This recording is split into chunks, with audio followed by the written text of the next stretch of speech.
大家好，我是 Jason， 今天来和大家聊聊金钱与财富。有人常会被问及希望过一个怎样的生活，很多人都会回答，希望有一个收入不错的工作，过一个舒服而不用担心没有钱的生活。在21世纪，这是普遍而且必然的现象。我想没有人会希望自己过一个贫穷或是物质缺乏的生活，只可惜金钱、物质与财富，很少有人能够真正的掌握它，而且妥善的运用它，不受影响。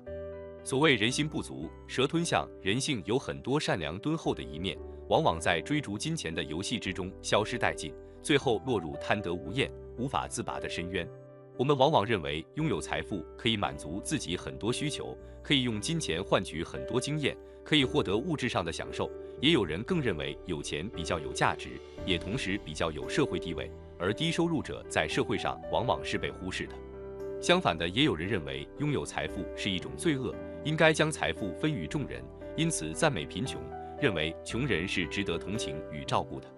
然而这两种想法都是偏激与不正确的，因为财富本身并无绝对的好坏，只在于如何运用它。过分的贪求财富，不知满足才是万恶之源。所以我们努力工作，追求与拥有财富的生活，并没有错，但重要的是在追求财富的同时，我们也应该学习如何善用财富去做一些有益于自己、家人，甚至于国家人类的事情。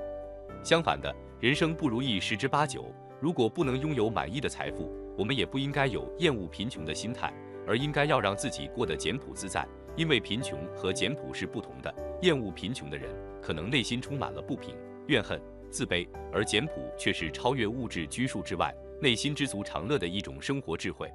财富与人生虽然息息相关，但是拥有财富并不代表拥有幸福或是拥有快乐，因为幸福快乐是发自内心的感受，所以穿金戴银未必快乐，而粗茶淡饭也未必闷闷不乐。重要的是在于我们是否能体会出生命的短暂，了解人生的种种欢乐无非是过往云烟，因而更懂得珍惜自己所拥有的。不知您可曾想过，人生之旅何处是归程？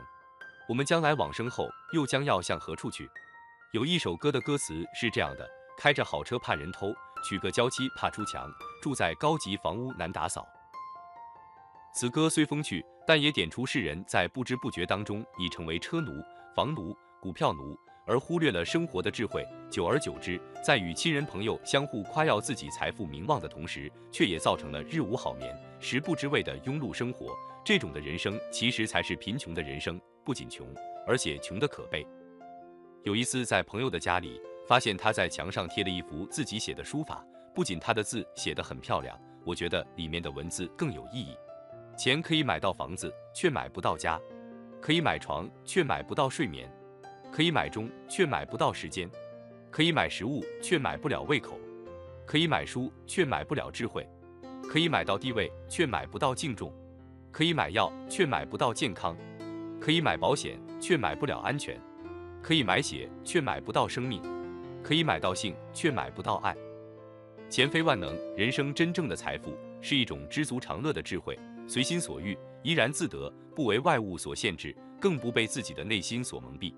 俗语说，人死留名，豹死留皮。